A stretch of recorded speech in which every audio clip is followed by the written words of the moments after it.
Hey, good morning everybody. It's Mike and thanks for jumping on here with me this morning. I want to talk to you this week, every day this week, Monday through Thursday, about negotiation skills and strategies because it comes into play as a part of our business, right? Most agents carry an attitude and an approach to negotiation that's either very unproductive or sometimes just downright toxic. They're completely attached to the outcome, and their ego is taking center stage to the point at which they can't be effective. Taking everything at a personal level leaves them emotional and ineffective. And I always know when somebody gets that way with me, when they start getting emotional in negotiations, I'm about to make a pretty good deal, right? So each morning this week, I want to offer you a series of tips designed to help you become a more effective negotiator. Okay, so here we go.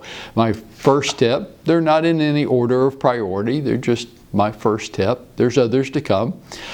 Remove the drama. Remove the drama.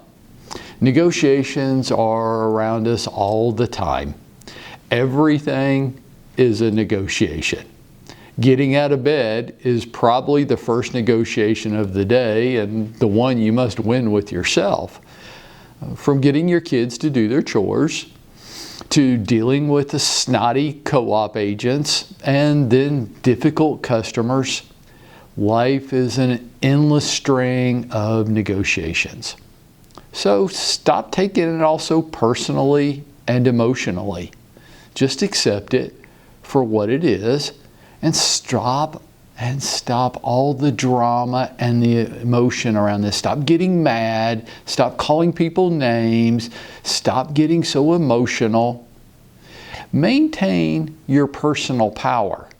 And your personal power comes from not in what happens, not in how somebody else is behaving, but in how you react to what is going on around you. And the way I would encourage you to react is to take the emotion out of it and stop all the drama. And if you will, you'll maintain your personal power and you're going to win your negotiations, or you're going to do, see, win's a bad word when it comes to this. And I'm going to tell you why in a second. But see, even I fall guilty to it. Win, as if there's going to be a winner and a loser. There's not. But by maintaining your personal power, which is in how you respond to situations, and by removing the drama and the emotions, you're going to strike better deals for you and your customers. My second tip for you this morning is just what I just said. Stop looking at it as winning and losing. Don't approach it as going to war or fighting for your customers. It's not that. And by turning it into that is where you start ratcheting up all the emotion.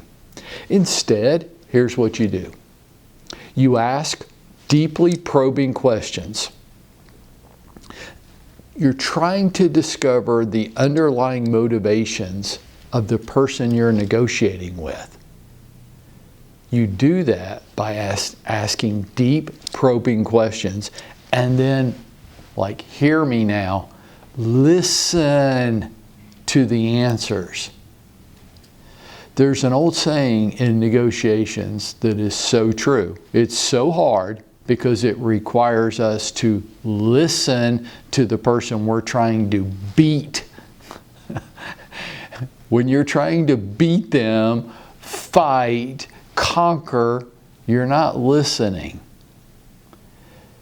The old saying is, seek first to understand, and only then to be understood. Seek first to understand your opponent, the person you're negotiating with. Seek first to understand them, where they're coming from, what their underlying motivations are, what they're trying to achieve from this. And only then, after you understand where they're coming from and they've been heard, only then should you seek to be understood. Too many of us are just focused on ourselves and how we feel and what we want, And successful negotiations don't come from that space. They come from maintaining your personal power, understanding the person you're negotiating with, understanding where they're coming from, what they want, and seeking a solution to that.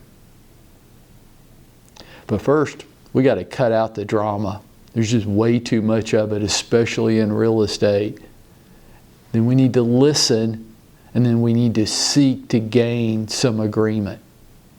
And if you did that, I think you would be going out and making it happen for yourself today.